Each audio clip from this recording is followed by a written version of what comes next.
Daily practice set में आज फिर आप लोगों का स्वागत है, जहां मैं आप लोगों के लिए लाता हूं डेली बढ़िया से क्वेश्चन जो कि एग्जाम्स के पॉइंट ऑफ व्यू से बहुत इंपॉर्टेंट होते हैं। ये सिलेबस जो है आपका एसएससी के लिए, रेलवे के लिए और आपके कांस्टेबल के एग्जाम्स के लिए बहुत इंपॉर्टेंट है। सारे क्वेश्चंस वही लिए हैं जो इनके एग्जाम से रिलेटेड है। चलिए स्टार्ट करें फर्स्ट क्वेश्चन के साथ, जो कि है आपसे कहा है फिल्म का जो कोड है वो 40 है, शॉट का 62 है, तो टेक का कोड क्या बनेगा, आपसे ये पूछा है। ये बहुत कॉमन क्वेश्चन है जो बहुत ज्यादा पूछे जाते हैं।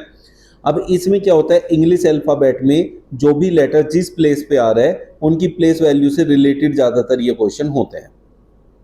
अब जैसे यहाँ 40 इसका कोड है, तो फिल्म मतलब जो यहाँ पे प्लेस वैल्यूज हैं उनसे हम रिलेट करके देखेंगे कि उनका 40 से क्या रिलेशन है। अब बात आती है कि पहले ये देखो कि कौन कितने नंबर पे आता है। जैसे F 6 नंबर पे आता है, फिर I जो है वो 9 नंबर पे आता है, L 12 पे आता है और M 13 पे आता है। अब इन सारे नंबर्स को यूज करके हम लोग 40 के आसपास पहुंच सकते हैं, है ना कि नहीं। तो अब हमें ये देखना है 40 के कितने करीब पहुंचते हैं या 40 पे ही पहुंच जाते हैं, उसी रिलेशन को यूज करेंगे फिर टेक का कोड फाइंड करने में। अब देखिए 13 12 25 9 6 15 25 15 होता है 40। इसका मतलब इनकी प्लेस वैल्यूज को आपस में जोड़ा गया है और सारी प्लेस वैल्यू को मिला के आपका कोड तैयार हुआ है। तो उसी टाइप से हमें टेक का कोड देखना पड़ेगा। अब टेक का कोड हमारा क्या बनता है, ठीक है। अब टी हमारा 20 नंबर होता है, ए 1 होता है और के जो है 11 होता है, ई 5 होता है। तो 5 6 7 2 और 1 3, 37 हो जाएगा आपका आंसर, जो कि आपका ऑप्शन ए में दे रखा है। जो भी बच्चों को ये लगता है कि भाई ठीक है ये आंसर्स हम दे सकते हैं, तो वीडियो को पॉज करके पहले अपना आंसर दीजिए और फिर मैच कर सकते हैं कि भाई कौन सा आंसर सही है, आपका आंसर सही आ रहा है कि नहीं आ रहा है। कथन निष्कर्ष के क्वेश्चन को करते हैं। ये बहुत इंपॉर्टेंट है भाई। कथन एंड निष्कर्ष का जो क्वेश्चन होता है ये तो हर एक एग्जाम में कॉमन है, आता ही आता है। अब इसमें क्या करते हैं, हर एक कथन के लिए हमारे पास एक रिलेशन दिया होता है, उस रिलेशन को हम वैन आरेख से रिप्रेजेंट करते हैं। जैसे उसने कहा कुछ ट्रैक्टर नाव है, सभी कप नाव है, सभी जार ट्रैक्टर है। तो सबसे पहले मैं इस पे आता हूं सभी वाले पे। अगर ये जार के लिए बना रहे हैं हम जार, उसने कहा सारे के सारे जार जो हैं वो ट्रैक्टर हैं। मैं यहां बना देता हूं ट्रैक्टर, सभी जार ट्रैक्टर हैं और कुछ ट्रैक्टर नाव हैं। इनमें से कुछ ट्रैक्टर जो है वो नाव है, ये होगा नाव। अब आप लोगों को क्लियर हुआ होगा। और उसने कहा सभी कप नाव हैं। अब कप जो है वो नाव के अंदर आएंगे, कप जो है नाव के अंदर है। यहां मैं बना लेता हूं रेड वाले से ताकि आप लोगों को वो अलग ही समझ में आ जाए। अब इसके बाद निष्कर्ष में वो हमसे क्या कह रहा है, निष्कर्ष में कह रहा है कुछ ट्रैक्टर कप है, कुछ ट्रैक्टर। अब ये कप है ना। अब ये कुछ ट्रैक्टर कप होंगे कि नहीं होंगे जरूरी नहीं है। ये वाला हिस्सा अगर ट्रैक्टर के साथ कॉमन नहीं होगा तो निश्चित रूप से नहीं कहा जा सकता, तो इसलिए हम इसे गलत मानेंगे। कोई भी जार नाव नहीं है, कोई भी जार नाव नहीं है। अब उसने कहा है कि कुछ नाव ट्रैक्टर हैं, लेकिन जो ट्रैक्टर वाला हिस्सा है क्या पता वो यहां से भी क्रॉस करता हो, इसका ये भी वैनारिक होता है, इसको भी क्रॉस करते हुए जाता हो। तो कोई भी जार नाव नहीं है, निश्चित रूप से नहीं कहा जा सकता। सभी कप जार है, ये तो बिल्कुल ही अलग हो गया क्योंकि कप यहाँ है और जार यहाँ है, इनका आपस में कोई रिलेशन नहीं है। तो तीसरे वाला भी हमारा निष्कर्ष नहीं निकलता है। तो हम सीधा सीधा ये कह सकते हैं कि कोई भी निष्कर्ष यहाँ सही नहीं है। दर्पण प्रतिबिंब, दर्पण प्रतिबिंब में हमें ये देखना है कि भाई हमें जो दर्पण दिया हुआ है वो साइड में रखा है या नीचे की तरफ रखा है। अगर हम जैसे ये देखें, ये आपकी आकृति है, इस आकृति के दाईं तरफ रखा हुआ है।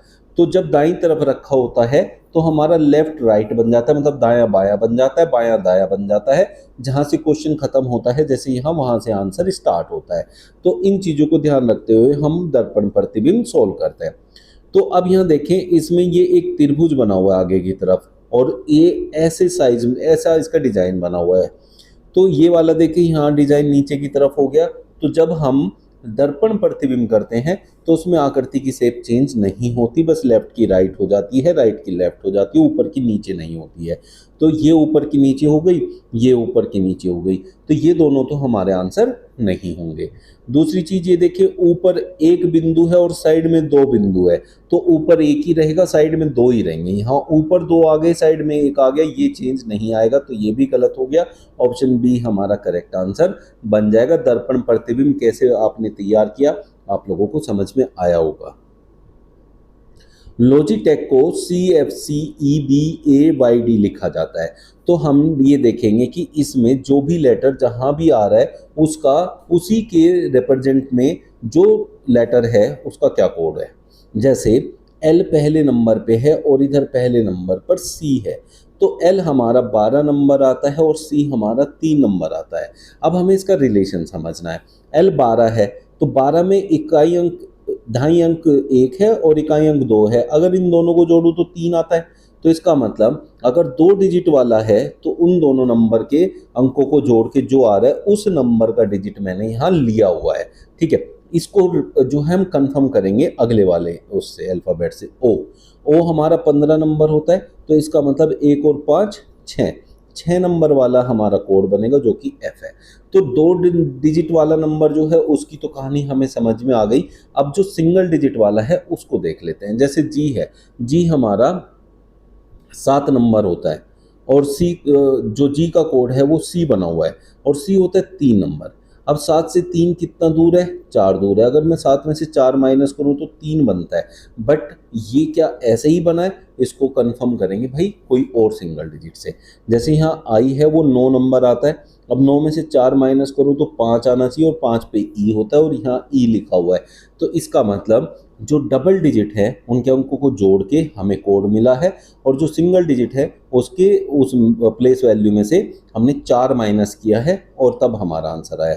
इसी को यूज करते हुए हम लोग जो है अपना आंसर निकालेंगे और जो जो अल्फाबेट ऊपर मैच करेंगे उनको हम डायरेक्टली वहीं से लिखेंगे। कैसे भाई, देखो जैसे हमारा आई है, पहला लेटर है आई। अब यहाँ देखो आई है चौथा लेटर, तो आई का जो कोड है वो ई है, तो सीधा हमें इसका कोड यहीं से मिल रहा है, तो हम इसे अलग से फाइंड नहीं करेंगे। एन देखें, एन ऊपर से हमें नहीं मिला है तो इसलिए हम एन निकालेंगे। अब एन जो है वो 14 नंबर होता है। 14 नंबर मतलब ये 2 डिजिट का नंबर है, मतलब ढाई अंक वाला। तो इसके अंकों को आपस में जोड़ेंगे, 1 और 4 5, 5 पे ई होता है, फिर से ई आ जाएगा। ऐसे करके फिर एफ देखें, एफ हमें ऊपर से नहीं मिला था तो एफ यहाँ से निकालेंगे। एफ जो होता है 6 नंबर, 6 में से हम 4 माइनस करेंगे, 6 4 2 होता है और 2 नंबर पे बी आता है। ई ई बी से स्टार्ट होगा आपका आंसर। ई ई बी से स्टार्ट होने वाले 2 ऑप्शन है, उन दोनों को मैं मार्क कर लेता हूँ, इन दोनों को हटा देता हूँ। ई ई बी। अब एफ आई डी। अब यहाँ जाके ना इस वाले नंबर पे ये अलग है, एक डब्ल्यू है एक बी है, तो इसी नंबर वाले को आप फाइंड आउट करेंगे एग्जाम में। ऐसे करके आपका बहुत टाइम सेव होता है। ठीक है, 2 2 4 2 6 7, 7वां नंबर 2 2 4 2 6 7। ए का कोड चाहिए हमें। अब ए का कोड देखो, बी तो नहीं हो सकता, आगे तो नहीं जाना है, हमें तो माइनस करना है, मतलब पीछे की तरफ जाएंगे। अब ए कितने नंबर पे होता है, 27 नंबर पे।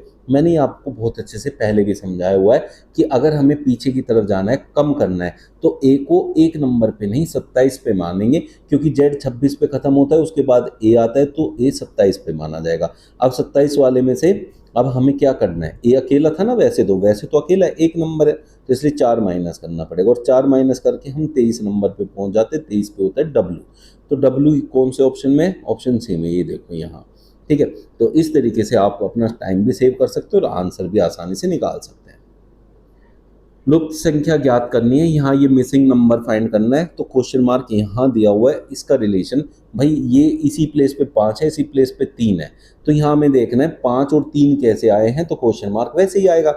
तो अब देखें यहाँ जैसे हम ऊपर से नीचे की तरफ आए तो यहाँ एक बड़ी संख्या दी हुई है और जिधर बड़ी संख्या दी होती है हमें उधर सोल्व करना है। ये सोल्व इधर भी होते हैं और नीचे की तरफ भी, साइड में भी होते हैं, दाएं से बाएं और बाएं से दाएं और ऊपर से नीचे भी, लेकिन जिधर बड़ी संख्या है हमेशा आंसर उधर मिलेगा आपको, तो इसलिए उधर की तरफ भागना है आपने। तो यहाँ अगर मैं देखूं तो मुझे देखना है 7 3 और 168 का क्या रिलेशन है, 7 8 3 का। अब अगर मैं देखूं 7 8 और 3 छोटी संख्याएं हैं और 168 बड़ी संख्या है, तो हो सकता है इन तीनों की गुणा करके आए, मोस्ट कॉमन जो तरीका होता है। तो 7 8 56 थी, 168 ही होता है, तो इसका मतलब हमने तीनों की मल्टीप्लाई की। या फिर ये कह सकते हैं इन दोनों की गुणा करके उससे अगर 168 को भाग करूँ तो ये 3 आ जाएगा। 9 6 54 पंजे 270, तो इसका मतलब 6 7 42 का कितना गुना 126 होगा, वो यहाँ क्वेश्चन मार्क की प्लेस पर आएगा। तो इसके लिए सीधा क्या है, 126 को मैं 6 और 7 से भाग कर दूं, 6 दूनी 12, 6 कम 6, 7 से भाग करूंगा तो 3, तो क्वेश्चन मार्क की प्लेस पर मुझे 3 लिखना पड़ेगा। ऑप्शन सी में दिया हुआ है, ये मेरा करेक्ट आंसर हो जाएगा। निम्न श्रृंखला को ज्ञात करें, 3 फिर 14 29 38 51 58 69। अब आप एक बात देखिए, 3 से मैंने स्टार्ट किया क्वेश्चन को, 14 पे मैं गया तो बहुत ज़्यादा दूर नहीं है, और 14 से 29 भी बहुत ज़्यादा दूर नहीं है, तो हम इसे अंतर से कर सकते हैं। लेकिन अंतर का एक पैटर्न समझना पड़ेगा। जैसे 3 से 14 पे जाने के लिए 11 का अंतर है, 14 से 29 पे जाने के लिए 15 का अंतर है, 29 से 38 पे जाने के लिए 9 का अंतर है। अब बात को समझते हैं, पहले 11 था, फिर 15 हो गया, फिर 9 हो गया, 11 हो रहा था, फिर 15 हो रहा था, तो समझ में आ रहा था कि भाई ठीक है बढ़ता हुआ जा रहा है, लेकिन आगे कम हो गया। जब ऐसे अंतर पहले बढ़े फिर कम हो जाए, या बढ़ता और घटता दिखाई दे, तब हमेशा डबल सीरीज का क्वेश्चन होता है। तो आपने डबल सीरीज अप्लाई करनी है। डबल सीरीज का मतलब होता है पहले का तीसरे से, फिर पांचवें से, फिर सातवें से रिलेशन होगा, दूसरे का चौथे से, फिर छठे से, फिर आठवें से रिलेशन होगा। तो यहाँ हमें आंसर मिलेगा कि भाई क्या आने वाला है। ठीक है, तो 14 से 38 पे मैं जाऊं तो कितने का अंतर आ रहा है, 24 का। ठीक है, 38 से 58 पे जाने में 20 का अंतर आ रहा है। तो पहले 24 था, फिर 20 हुआ, 4 कम हुआ, तो फिर 4 कम हो तो 16 बच जाए, और 16 अगर मैं 58 में जोड़ूं, 58 6 64 10 74 मेरा आंसर होना चाहिए। बट आप डायरेक्टली इस कंक्लूजन पे नहीं पहुंचेंगे, पहले ऊपर वाले को देखेंगे, उसमें भी ये रिलेशन बन रहा है तो ठीक है, नहीं तो फिर देखेंगे कि कहीं हमने गलत तो नहीं किया। अब यहाँ से यहाँ जाने में मुझे कितने का अंतर दिखाई दे रहा है, 26 का। फिर 29 से 51 पे जाने के लिए देखें, और 9 2 11, 5 2 3 32, यहाँ 6 का रिलेशन, 6 बढ़ रहा है, फिर आगे भी 6 बढ़ रहा है, तो फिर ठीक है। ठीक है, 51 9 और 1 8 6 5 1, ऐसे आप लोग समझेंगे। अब यहाँ देखें, पहले बढ़ रहा है फिर कम हो रहा है, लेकिन नीचे हमने एक पैटर्न देखा था 24 20 16, ये घटता हुआ जा रहा था। तो इसलिए हम कह सकते हैं कि हमारे हिसाब से पैटर्न सही है, और जो हमारा आ रहा था वो भी हमें ऑप्शन में मैच कर रहा है। ठीक है, किसी को कोई भी दिक्कत है तो कमेंट करके पूछ सकते हैं। अब बात करते हैं कि भाई यहाँ हम देखें, 3 से हम गए थे 29 पे, 29 से हम गए थे 51 पे, 51 से हम गए थे 69 पे। ठीक है, अब यहाँ देखो अंतर कितना है, 26। यहाँ देखो अंतर कितना है, 9 2 11 4 2 2, फिर यहाँ देखो अंतर कितना है, 18। ये देखो 26 था, फिर 22 का हुआ 4, 22 का था, फिर 18 का रह गया 4, फिर अंतर 4। तो इस चीज़ को अगर हम देखें, यहाँ 24 का अंतर, फिर 20 का, फिर 16 का, तो ऊपर और नीचे दोनों तरफ क्या है, 4 4 के डिफरेंस पे डिफरेंस चल रहा है। तो हमने ऊपर से मैच भी कर लिया इसको। 2 के विपरीत फलक पर क्या आएगा, जब आपके पास 2 पासे दिए हों और जिसके विपरीत पूछा हो वो सिर्फ एक ही जगह दिया हो, दोनों पासों में ना दिया हो, और कोई भी दो नंबर आपस में सेम नहीं हो, तब हमें क्या करना है। जैसे हमें 2 के विपरीत पूछा है, ये रहा, तो आप दोनों पासों में क्या देखेंगे कि कॉमन नंबर ढूंढो। जैसे इसमें भी 3 है, इसमें भी 3 है, तो वहां से फिर घड़ी की दिशा में घूमना स्टार्ट करो एक एक स्टेप पे। मैं गया पहले स्टेप पे 4 आया, तो उसे यहाँ लिख लो। इधर से भी मैं जाऊँगा, पहले स्टेप पे 5 आएगा घड़ी की दिशा में घूमते हुए। ठीक है, फिर दूसरा स्टेप पे जाओ, यहाँ आया 6, और इधर अगले स्टेप है 2, यहाँ आ गया 2। तो ये एक दूसरे के विपरीत होंगे। तो यहाँ से मुझे दिख गया कि 4 के विपरीत 5 हो गया, 6 के विपरीत 2 हो गया, और जो बचा वो बचा 1 और 3, वो एक दूसरे के विपरीत हो जाएंगे। तो घड़ी की दिशा में घूम के आप पता कर सकते हैं। अब यहाँ से आपसे पूछा गया था 2 के विपरीत फलक। अब देखो 2 के विपरीत 6 है, तो इसलिए ऑप्शन 2 आपका करेक्ट आंसर हो जाएगा। एक फुटबॉल टूर्नामेंट में 20 टीमें हिस्सा लेती हैं, प्रत्येक टीम को सभी अन्य टीमों से मैच खेलना है। टूर्नामेंट में कितने मैच खेले जाएंगे, क्योंकि देखो जैसे कोई एक व्यक्ति है, दूसरे व्यक्ति के साथ उसको खेलना है, या टीम है, एक टीम को दूसरी टीम के साथ मैच खेलना है, एक ये टीम है। अब अगर ये टीम पहले नंबर वाली दूसरे से खेल लेगी तो तीसरे वाले से खेलेगी, अगली बार दूसरे वाले से नहीं खेलेगी। जब दूसरे का नंबर खेलने आएगा ये बस 3 के साथ खेलेगा, 1 के साथ नहीं खेलेगा, क्योंकि 1 के साथ ऑलरेडी खेल चुका है। तो ऐसे जो टीम एक बार खेल लेगी, जैसे 1 का नंबर आया, चौथे के साथ भी खेलेगा, 5वें के साथ भी, लेकिन जब दूसरे का नंबर आएगा ना, दूसरे को किसके साथ खेलना है, तो वो पहले के साथ नहीं खेलेगा। जब तीसरे का नंबर आएगा तो ना वो दूसरे का साथ खेलेगा, ना वो पहले के साथ खेलेगा। तो इस टाइप से ये क्या है, एक एक जिसके साथ होता रहता है, फिर उसके साथ दोबारा नहीं खेल पाते। तो इसलिए इसके लिए एक सीधा सा ट्रिक बन जाती है, n इंटू n माइनस 1/2। इससे आप सीधा निकाल दो। n क्या है, कितनी टीमें हैं, तो 20 हो गया, उससे एक कम क्या हो गया, 19, और बटे में 2 करोगे तो क्या हो जाएगा, 10 गुना और 190 बन जाएगा। तो इसका मतलब आपका ऑप्शन भी करेक्ट आंसर हो जाएगा। 190 मैच उनको खेलने पड़ेंगे। A+B का मतलब है A माता है B की। ये स्पेशल टाइप है किसका, ब्लड रिलेशन का, रिश्ते संबंधी क्वेश्चंस का। अब इसमें ज़्यादा कुछ नहीं सोचना, बस इसमें थोड़ा सा दिमाग ये लगाना है कि भाई हमें देखना है जैसे जैसे उसने रिलेशन बनाया है प्लस माइनस गुना वाला, उसको फॉलो करना है। जैसे अभी मैं आपको समझाऊं, उसने इसका ग्राफ बनाएंगे, ग्राफ इनके अनुसार बनाएंगे जो ऊपर इंस्ट्रक्शन दिए हैं, और फिर उसके हिसाब से आपका ग्राफ जो बन जाएगा, फिर वहां से आप कोई भी आंसर दे सकते हैं। ग्राफ बहुत इंपॉर्टेंट होता है ब्लड रिलेशन में, मैं ग्राफ के हिसाब से आप लोगों को सिखाता आया हूं। जैसे उसने कहा टी भाग बी, भाग का रिलेशन देखो, ए भाग बी का मतलब है ए पति है बी का, तो टी और बी में लगाएंगे यही रिलेशन, तो हम क्या कह सकते हैं, टी पति है वी का, टी पति है वी का, ठीक है। तो ये जो हो गया हस्बैंड हो गया, और ये वाइफ हो गई। भाई H for husband, W for wife, मैंने यहाँ लिख दिया।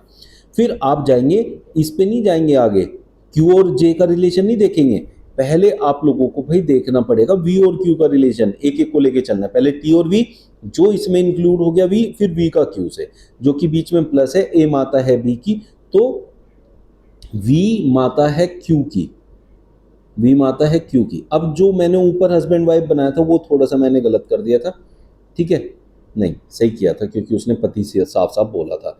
अब Q जो है बेटा या बेटी हो सकता है, लेकिन V उसकी माँ है और T उसका पिता है। तो यहाँ तक का रिलेशन देखो, आपको समझ में आ गया ना, ग्राफ बनाने से बहुत कुछ समझ में आएगा आपको। फिर Q और J का रिलेशन देखो, माइनस से रिप्रेजेंट है, A पत्नी है B की, तो Q पत्नी है J की। अब यहाँ तक रिलेशन देखो, T और V पति पत्नी, उनकी एक लड़की Q और उनका हस्बैंड है, Q का हस्बैंड है J। तो यहाँ से रिलेशन क्या बन गया, बेटी का पति J, और इन्हीं का रिलेशन पूछा, देखो ध्यान से, T का J से क्या संबंध है। तो आगे के रिलेशन सोल्व करने की जरूरत नहीं है, यहीं से आपका आंसर मिल गया। क्या बोला है आपको, T का J से क्या संबंध है, जिसके पीछे का लगा है वो बताना है क्या लगेगा।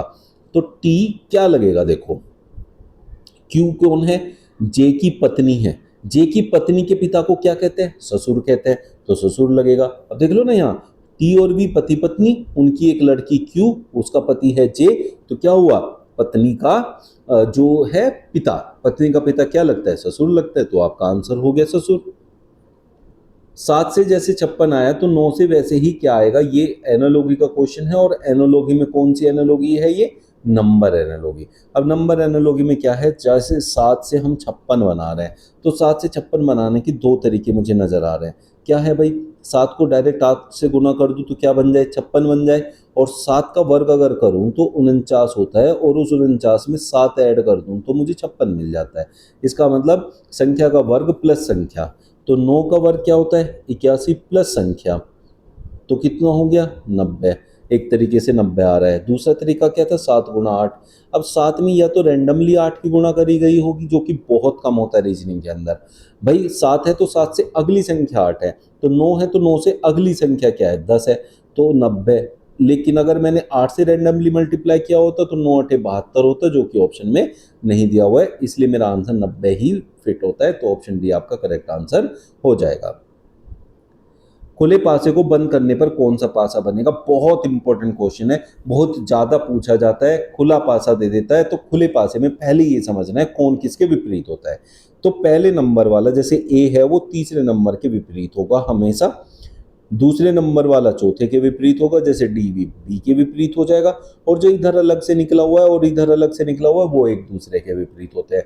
जब हमारे पास ऐसे क्वेश्चन होते हैं तब हमें जब बंद पासा बनेगा तो बंद पासे के अंदर ये ध्यान रखना है कि जो एक दूसरे के विपरीत है वो एक दूसरे के साथ नहीं आएंगे। अगर साथ आ गए तो वो पासा गलत है, और साथ नहीं है तो पासा बन सकता है। तो जैसे इसमें सी दे रखा है, अब सी के विपरीत कौन है, ए है, तो आपका ए नहीं आना चाहिए, इसके अंदर नहीं है। दूसरी क्या है, बी है, बी के विपरीत देखो कौन है, डी है, बी के विपरीत यहां से देखो आप, बी के विपरीत कौन है, डी है, तो जहां बी आएगा वहां डी नहीं आ सकता पासे के अंदर, और यहां आया हुआ है तो ये गलत है। फिर दूसरे में देखो डी एफ ई, डी है तो डी के साथ कौन नहीं आना चाहिए, बी नहीं आना चाहिए, नहीं आया, चलिए ठीक है। फिर दूसरी बात है ई की, अब ई के विपरीत कौन है, एफ है, अभी मैंने समझाया, ई और एक एफ साथ आ गए तो ये पासा भी गलत है। फिर हम बात करते हैं ए का विपरीत सी होता है, देखो ए के साथ सी नहीं आ सकता तो ये गलत हो गया, ठीक है। अभी आप बात समझना कि जो पासा इनसे बनेगा वो कैसे पता चलेगा, ध्यान देना आप लोग। ए आया हुआ है, ए के विपरीत होता है सी, सी नहीं होना चाहिए इस पासे के अंदर, नहीं है। फिर दूसरी वैल्यू देखो डी, अब डी के विपरीत है बी, तो इस पासे में बी नहीं होना चाहिए, नहीं है। अब एफ, एफ है और ई है, ई है तो एफ नहीं होना चाहिए, ई है लेकिन एफ नहीं है, तो ये तीनों कंडीशन को फुलफिल कर रहा है, तो ऑप्शन डी आपका करेक्ट आंसर बन गया। इस टाइप से आप लोगों को समझ में आया होगा कैसे खुले पासे से बंद पासा बनता है। निम्न श्रृंखला को क्रमिक रूप से पूर्ण कीजिए, तो क्या करना होता है, इसमें खाली खाली स्पेसेस दे रखे हैं, तो सबसे पहले आपको काउंट करना है कि यहाँ टोटल कितने हैं प्लेसेस हैं, 1 2 3 4 5 6 7 8 9 10 11 12 13 14 15 16 है, तो चार चार के पेयर बना लो और उससे अपना आंसर निकाल लो। ये चार बन गए, ये चार बन गए, ये चार बन गए, ये चार बन गए। अब आप देखो इनमें तीन लेटर एक साथ आए हुए हैं, तो किस किस में ये तीनों लेटर एक साथ हैं। जैसे अगर मैं देखूं यहाँ क्यू एस टी है, तो Q तो पहले लेटर में दे रखा है तीनों में, तो इसका मतलब Q आएगा ही आएगा। यहाँ S भी दे रखा है, तो यहाँ S है दूसरे पे, तो मैं S को यहाँ अगर फिट कर दूँ तो QST मिल गया और साथ में R भी मिल गया, तो पूरी सीरीज बन गई। तो QSTR QSTR QSTR, ये होती है रिपीटेड वाली। तो रिपीटेड वाले में ऐसे करके बन जाता है, तो सारे रिपीट होके आ रखे हैं। आपने क्या क्या यूज किया यहाँ, RTSQ, RTSQ ऑप्शन 2 में दे रखा है, तो ये मेरा करेक्ट आंसर बन जाएगा यहाँ। ये है वैन आरेख का क्वेश्चन। अब वैन आरेख में एक एक वर्ग एक एक आरेख को रिप्रेजेंट करेगा। जैसे वृत्त का एक आरेख मैं मान लेता हूं, फिर वर्ग को एक आरेख मान लेता हूं, त्रिभुज को एक आरेख मान लेता हूं। अब हमें देखना है कि वृत्त का वर्ग से क्या रिलेशन है। वृत्त का वर्ग से अगर रिलेशन होगा तो उसको रिप्रेजेंट करेंगे, ठीक है। अब वृत्त का वर्ग से कोई रिलेशन नहीं होता है, क्योंकि वृत्त अलग है वर्ग अलग है, तो दोनों अलग अलग रहेंगे। फिर वृत्त का त्रिभुज से भी कोई रिलेशन नहीं होता, क्योंकि ये तीन रेखाओं से बनी हुई भुज वो होती है फिगर, और वृत्त आपका ऐसे गोला बना होता है, तो ये भी रिलेट नहीं करती। वर्ग और त्रिभुज भी रिलेट नहीं करती, क्योंकि वो तीन भुजाओं का होता है, वो चार का। तो इसलिए हमें इन तीनों को अलग अलग बनाना पड़ेगा, जो कि ऑप्शन सी में दिया हुआ है। CM से जैसे P बना है PM से वैसे ही क्या बनेगा, क्वेश्चन मार्क आपका PM के बाद दे रखा है। अब C और M मिलके एक P बनाते हैं, तो ऐसे केस में क्या है, सिंपल आप देखो कौन से नंबर पे C आता है और कौन से नंबर पे M आता है। जैसे C है वो 3 नंबर पे आता है, M 13 पे आता है, P 16 पे आता है। अब रिलेशन समझ लो, अब 3 और 13 से 16 कैसे आता है, प्लस कर दो, 3 और 13 को प्लस किया 16 आ गया। तो उसी टाइप से अब हमें P और M की प्लेस वैल्यू को जोड़ के देखना पड़ेगा कि क्वेश्चन मार्क पे क्या बनेगा। P होता है 16, M होता है 13, 16 13 होता है 29। अब बच्चों 29 समझो 26 पे Z आके खत्म हो जाता है, ठीक है। फिर उसके बाद A से फिर से शुरू हो जाता है, तो इसलिए हम A को 27 नंबर, B को हम 28 नंबर और C को हम 29 नंबर पे मानते हैं। और अब आपका आया 29, इसका मतलब C हमारा करेक्ट आंसर हो जाएगा। अंग्रेजी वर्णमाला के अनुसार व्यवस्थित कीजिए, ये आप लोगों का होमवर्क है। इस टाइप के बहुत क्वेश्चन मैं सारे प्रैक्टिस सेट में करा चुका हूँ। आपका जो भी आंसर आएगा कमेंट बॉक्स में लिख सकते हैं। नेक्स्ट क्वेश्चन देखते हैं। जब तक ये क्वेश्चन थोड़ा सा गलत लिखा गया है, आपको बताना है कितने त्रिभुज मौजूद हैं। नंबर ऑफ ट्राइंगल्स बताने हैं बच्चों, यहाँ नंबर ऑफ ट्राइंगल्स। तो टोटल नंबर ऑफ ट्राइंगल्स की बात कर रहा है।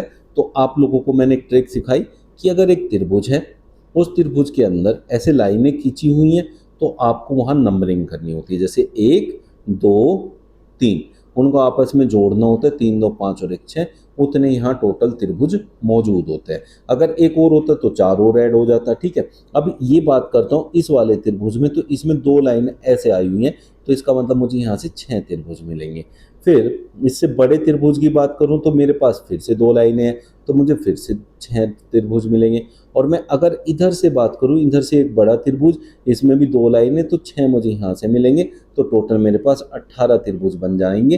तो उम्मीद करता हूँ आज का ये प्रैक्टिस सेट आपको अच्छे से समझ आया होगा। इसमें सारे क्वेश्चंस आपको जो है क्लियर हो गए होंगे। फिर भी कोई डाउट होगा तो भाई कमेंट बॉक्स में लिख के अपने डाउट्स पूछ सकते हैं। कल फिर लाऊंगा बढ़िया से ऐसे एक प्रैक्टिस सेट इंपॉर्टेंट क्वेश्चंस के साथ। मिलते हैं कल फिर। Thank you.